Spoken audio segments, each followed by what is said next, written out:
সুপ্রিয় দর্শক, আসসালামু আলাইকুম। সবাইকে স্বাগত জানাচ্ছি আজকে গুরুত্বপূর্ণ সংবাদে। প্রথমে জানিয়ে দিচ্ছি সংবাদ শিরোনাম, পরে বিস্তারিত। রক্তে জ্বলছে আফগান সীমান্ত। পাকিস্তানের পাল্টা হামলায় ২০০ তালেবান নিহত। তালেবানের পাল্টা দাবি ২৫ পোস্ট দখল, ৫৮ পাকিস্তানি সেনা হত্যা। আরও থাকছে, টমাহক ক্ষেপণাস্ত্র নিয়ে যুক্তরাষ্ট্রকে রাশিয়ার কড়া হুঁশিয়ারি। সর্বশেষ থাকছে, গাজায় হামাসের সঙ্গে দুকমুশ গোত্রের সংঘর্ষ, নিহত ২৭। শুনছিলেন সংবাদ শিরোনাম, এখন বিস্তারিত। রক্তে জ্বলছে আফগান সীমান্ত। পাকিস্তানের পাল্টা হামলায় ২০০ তালেবান নিহত।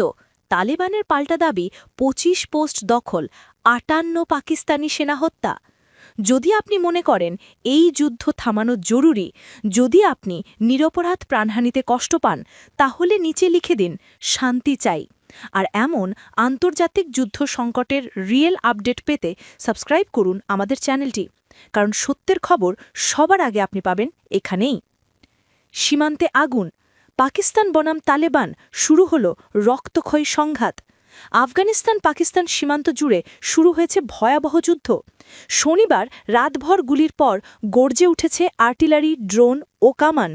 পাকিস্তান দাবি করেছে তাদের পাল্টা হামলায় ২০০রও বেশি তালেবান ও সহযোগী সন্ত্রাসী নিহত হয়েছে। আর আফগানিস্তানের অন্তত ২১টি সীমান্ত পোস্টে অভিযান চালানো হয়েছে।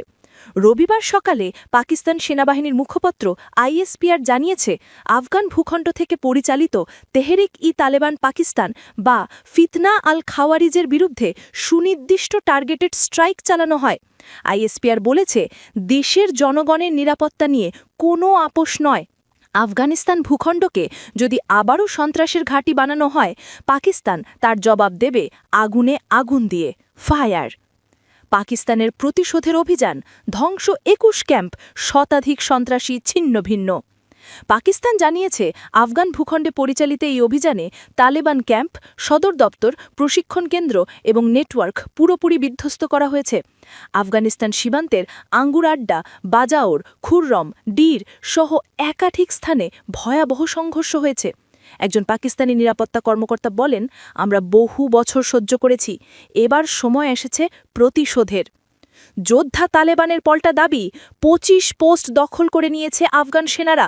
তাদের দাবি, ওই হামলায় ৫৮ জন পাকিস্তানি সেনা নিহত এবং অন্তত ৩০ জন আহত হয়েছে।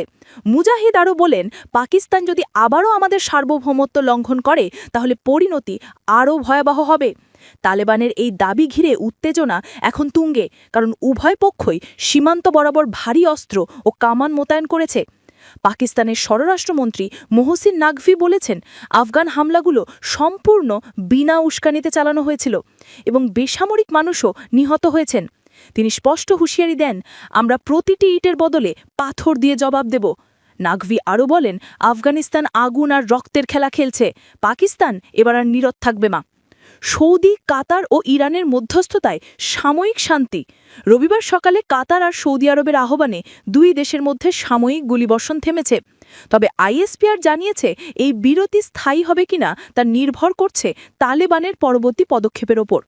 ইরানও উভয় দেশকে সংযত থাকতে আহ্বান জানিয়েছে, কারণ সীমান্তে এই উত্তেজনা পুরো অঞ্চলের স্থিতিশীলতার জন্য বড় হুমকি হয়ে দাঁড়াচ্ছে। পাকিস্তানের চূড়ান্ত হুঁশিয়ারি, আইএসপিআর বলেছে, তালেবান সরকার যদি ভারতের সহায়তায় সন্ত্রাসীদের আশ্রয় দিতে থাকে, তাহলে পাকিস্তান চুপ করে থাকবে না।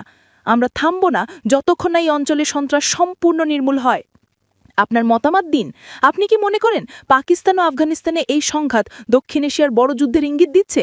নিচে কমেন্ট করে জানিয়ে দিন আপনার মতামত। আর এমন ব্রেকিং নিউজ ও আন্তর্জাতিক আপডেট পেতে সাবস্ক্রাইব করুন আমাদের চ্যানেলটি, কারণ পরবর্তী বিস্ফোরক তথ্য প্রথমে জানবেন আপনি। এদিকে গাজায় শান্তি ভাঙল, নতুন যুদ্ধ, আবারও পিছু হটতে হচ্ছে লাখো ফিলিস্তিনিকে। গাজায় শান্তি ভাঙল, গাজায় ভয়াবহ সংঘর্ষ, হামাস বনাম দুকমুশ গোত্র। ফিলিস্তিনের গাজা নগরীতে শুরু হয়েছে এক অভ্যন্তরীণ রক্তক্ষয়ী যুদ্ধ। হামাসের নিরাপত্তা বাহিনী ও প্রভাবশালী দুকমুশ গোত্রের সশস্ত্র সদস্যদের মধ্যে ভয়াবহ সংঘর্ষে অন্তত ২৭ জন নিহত হয়েছেন। শনিবার রাত থেকে চলা এই লড়াইয়ে জর্ডানিয়ান হাসপাতালের কাছে রণক্ষেত্রের মতো পরিস্থিতি সৃষ্টি হয়। প্রত্যক্ষদর্শীদের বরাতে হামাস পরিচালিত স্বরাষ্ট্র মন্ত্রণালয় জানিয়েছে, তাদের বাহিনী একটি অপরাধিক গোষ্ঠীকে ঘিরে ফেললে উভয় পক্ষের মধ্যে তীব্র গুলিবিনিময় শুরু হয়। এই সময় দুগমুশের গুলিতে ৮ জন হামাস সদস্য নিহত হন, আর হামাসের পাল্টা হামলায় মারা যায় গোত্রটির ১৯ যোদ্ধা। সূত্র জানায়, দুগমুশ সদস্যরা তেল আল হাওয়ার একটি বহুতল ভবনে অবস্থান করছিলেন। খবর পেয়ে হামাসের ৩০০-রও বেশি যোদ্ধা সেখানে অভিযান চালালে ভয়াবহ গোলাগুলি শুরু হয়। রকেট ও গ্রেনেডের শব্দে পুরো এলাকা কেঁপে ওঠে। মানুষ ঘর ছেড়ে পালায়। একজন স্থানীয় বাসিন্দা আবেগ ভরে বললেন, এবার মানুষ ইসরায়েলের হামলা থেকে পালাচ্ছিল না, পালাচ্ছিল নিজেদের লোকদের কাছ থেকে।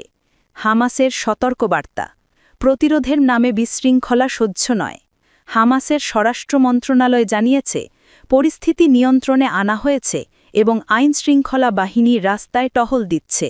তারা বলেছে, গাজার ভেতরে প্রতিরোধ আন্দোলনের নামে কোনো সশস্ত্র কর্মকাণ্ড বরদাস্ত হবে না।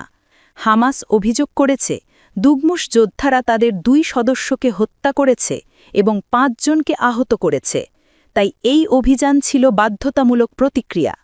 দুগমুশের পাল্টা অভিযোগ, হামাস পরিবার উচ্ছেদে এসেছে। অন্যদিকে দুগমুশ গোত্রের এক জ্যেষ্ঠ সদস্য দাবি করেছেন, হামাস যোদ্ধারা তাদের পরিবারগুলোকে উচ্ছেদ করে জর্ডানিয়ান হাসপাতাল সংলগ্ন ভবনে নতুন ঘাঁটি বানাতে চেয়েছিল।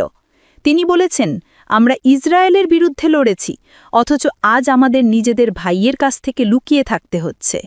গাজায় আবারও মানবিক বিপর্যয়। এই সংঘর্ষে শত শত মানুষ আবারও বাস্তুচ্যুত হয়েছেন। অনেকেই ইতোমধ্যেই ইসরায়েলি হামলায় একাধিকবার আশ্রয় হারিয়েছেন। এখন তারা বলছেন, গাজায় মৃত্যু শুধু আকাশ থেকে নয়, মাটির দিক থেকেও আসছে। রক্তাক্ত গাজার রাত, শান্তিরাজ্যি। বিশ্লেষকরা বলছেন, এই অভ্যন্তরীণ সংঘর্ষ হামাসের নিয়ন্ত্রণের ভেতর বড় ভাঙনের ইঙ্গিত দিচ্ছে। যদি পরিস্থিতি দ্রুত নিয়ন্ত্রণে না আসে, গাজায় গৃহযুদ্ধের মতো অবস্থা তৈরি হতে পারে। আপনার মতামত দিন।